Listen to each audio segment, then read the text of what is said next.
Today I thought I would share with you what I consider my 5 biggest mistakes I've made while keeping hamsters in the last 5 years, including one that was nearly fatal.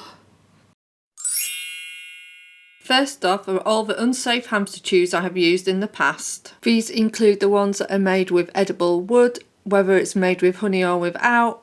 These are not ideal for hamsters. They don't need to be eating something that's made from wood. They also don't need to be using salt licks or mineral chews. They should be getting enough nutrients from a good food mix. If you're worried about your hamster's teeth growing too long and you wanted to give them something to keep them trim, you can give them things such as whimsies, dandelion root, nuts and seeds where they need to crack the shells like walnuts, monkey nuts, pumpkin or sunflower seeds.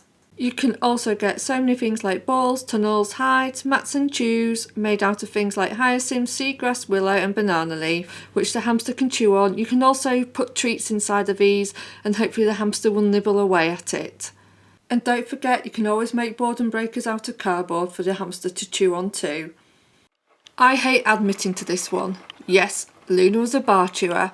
Back in 2018, I didn't know how crazy and hard to please female Syrian hamsters could be. So I did some research, and back then people suggested coating the bars with olive oil. But as you can see from these photographs and video footage, all it did was turn Luna's coat greasy. I was so upset, so I stopped doing that immediately. I think the theory behind using olive oil was that the taste should deter the hamster from chewing the bars, but it doesn't work.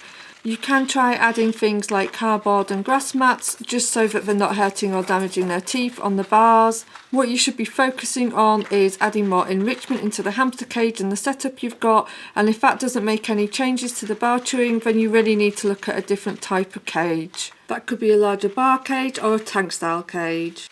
Number 3 is I had too small a wheel. It took me a year of looking at Luna in this wheel before realising that I think she's a bit too big for this wheel, and so I got a 12-inch wheel. I did do my research, but back then it was considered acceptable for an 8-inch plus wheel for a Syrian hamster and a 6-inch plus for a robo or dwarf. This is no longer the case, and you should be looking at 11 to 12 inches for a Syrian hamster and a 8-inch plus for a robo or a dwarf. It just goes to show you how advice changes over time. Number 4 was not enough bedding in my hamster cages. This one infuriates me that I did this because I'm like thinking, okay, I only had 16 centimetres of base, but why didn't I fill it with bedding? Why? Why not? I am actually so ashamed to admit that here I thought Luna was burrowing. That is not burrowing. Bless her. So if you have a bar cage, please fill it up as high as you can go, and if you want to go higher you can add things like cardboard and grass mats around the side, which I did, but even then I still didn't fill it up with enough bedding like I could have done. And even if you've got more of a tank style hamster cage, please make sure you've got a lot of bedding. Again, the advice on this seems to have changed. It used to be 6+ inches and now it seems to be 10+ inches.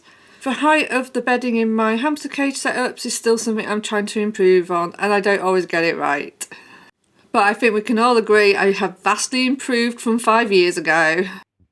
Number 5, Twinkle's accident.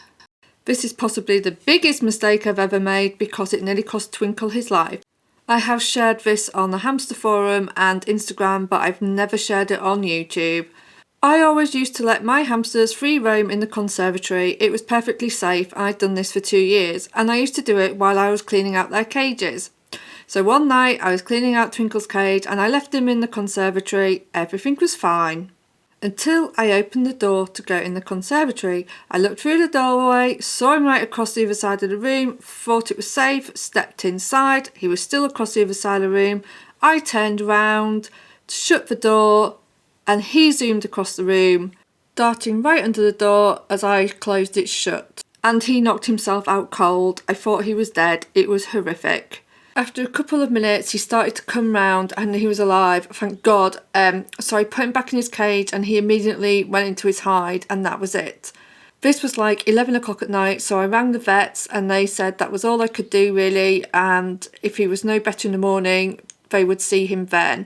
So next morning came and thank God he was still alive, but off he went to the vets and they said yes, he did have a concussion and he had a contusion to his abdomen. and because of this he was put on painkiller, anti-inflammatory medicine. I honestly cannot express to you how much I cried over this and how many sleepless nights I had. I just spent the entire time by his cage, not sleeping, willing him to live. After a few days I spotted blood in his bedding, and so I spoke to the vets again.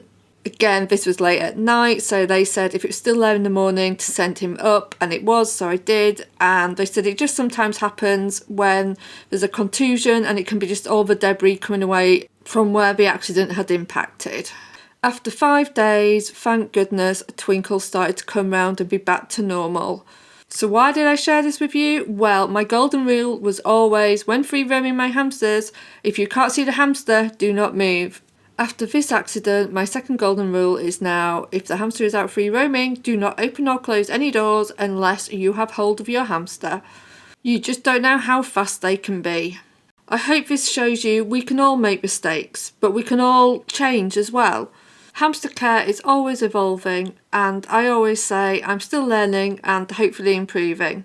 Let me know in the comments below, what is the biggest mistake you've ever made with your hamster?